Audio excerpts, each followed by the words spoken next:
غادي لطريق الهلاك، حنا غادي لطريق الهلاك، لأن هكذا المسيرون ديالنا لا يخافون الله عز وجل، يرسمون طرقا للفساد، والنتيجة حنا بغاو يجعلونا بحال القطيع. نحن لسنا قطيعا، نحن بشرا، أعطانا الله سبحانه وتعالى عقولا، قليلا ما تتذكرون.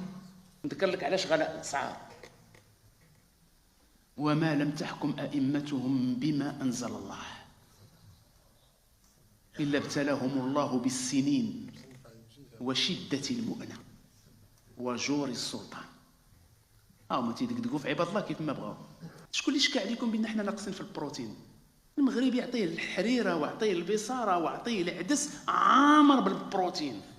جالسين على المهرجانات وجالسين على الخمور وكنعطيو الرخص ديال الخمور والملاهي، وجالسين كنصرفوا الاولاد ديالنا على على على على, على الاخلاق اللي جات بها الشريعه، وجالسين كنحرفوا في المناهج في الجامعات وفي المدارس، وجالسين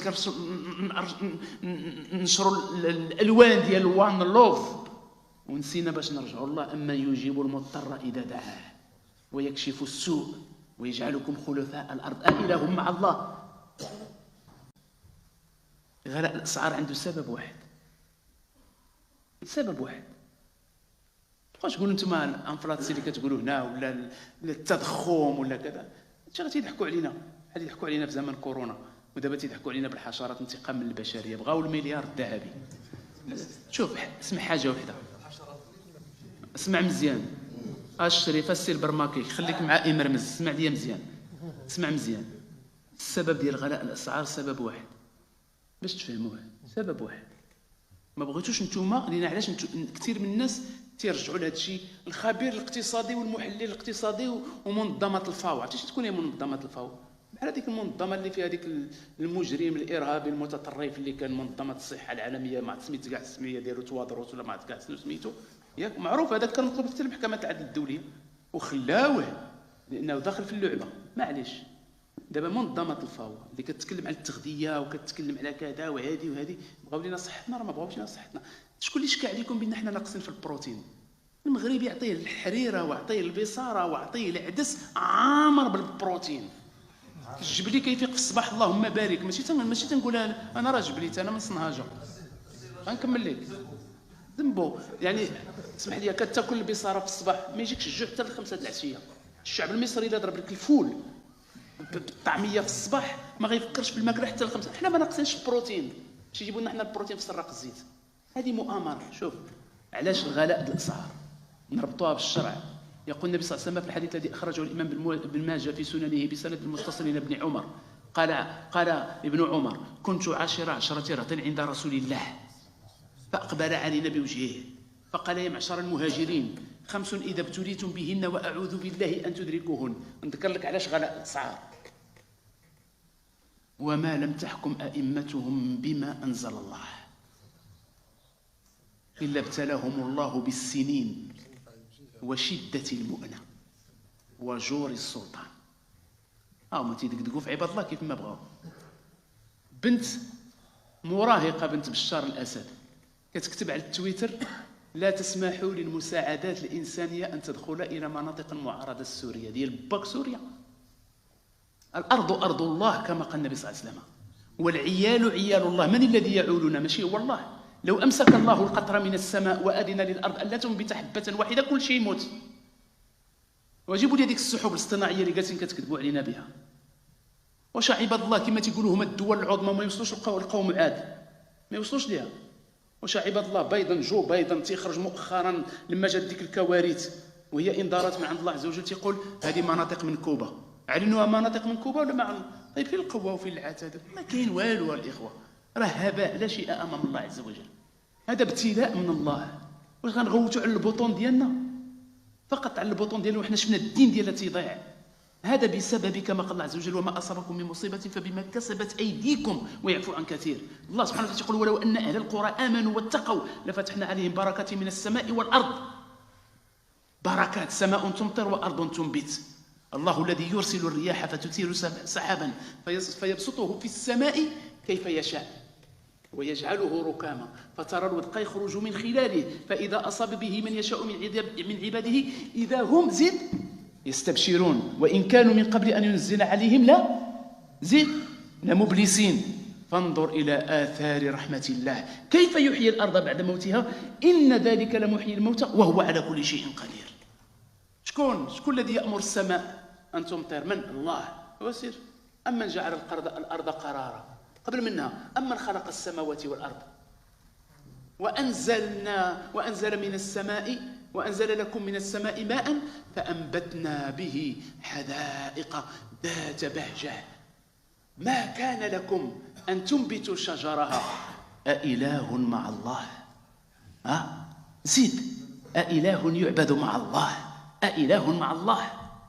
بل هم قوم يعدلون. أمن جعل الأرض قرارا وجعل خلالها أنهارا وجعل لها رواسي وجعل بين البحرين حاجزا أإله مع الله؟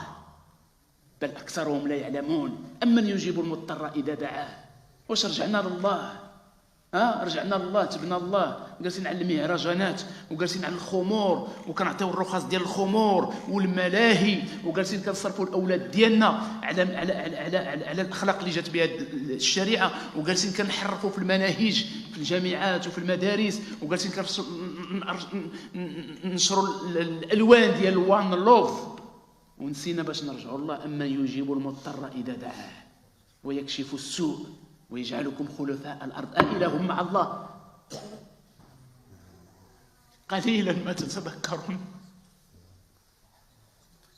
قليلا ما تتذكرون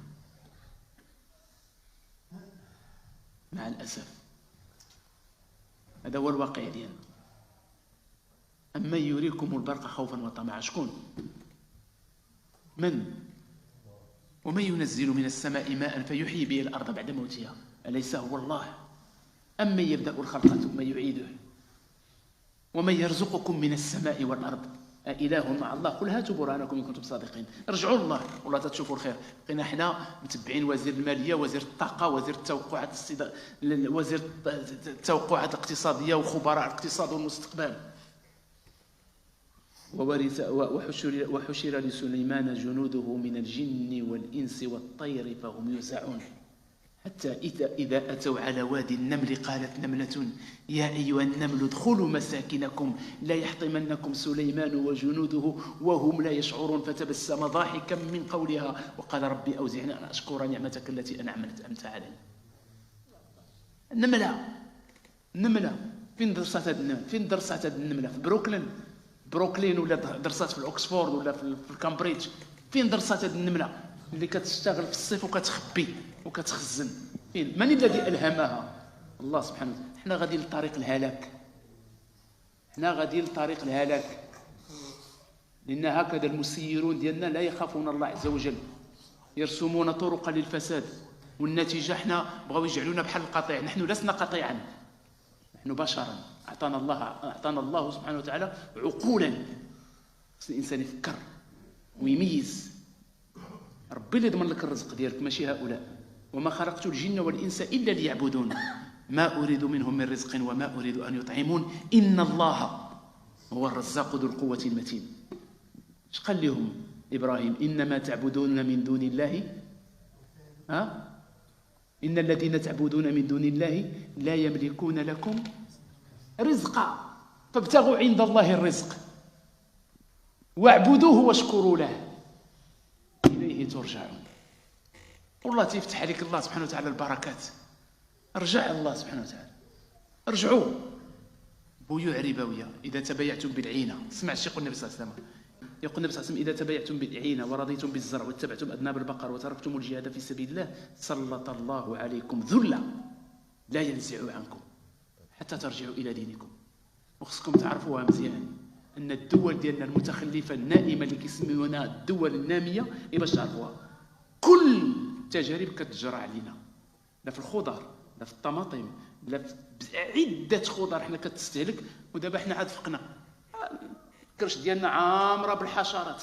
ضربنا الخبز البرتهاين وضربنا السباكيتي ديال الطاليان واعترفوا بها. الدليل على ذلك المصنع المصنع ديال الحشرات قبل من هذا اللي جات الشنو الملك عندكم هنا في بيرخونوبزوم، المصنع ديال الحشرات، المصنع ديال الحشرات اكثر من 10 سنين، وهو تيقول لك بان حنا كنصدروا هذا الشيء لكل اوروبا اكثر من 10 سنين، اكثر من 10 سنين.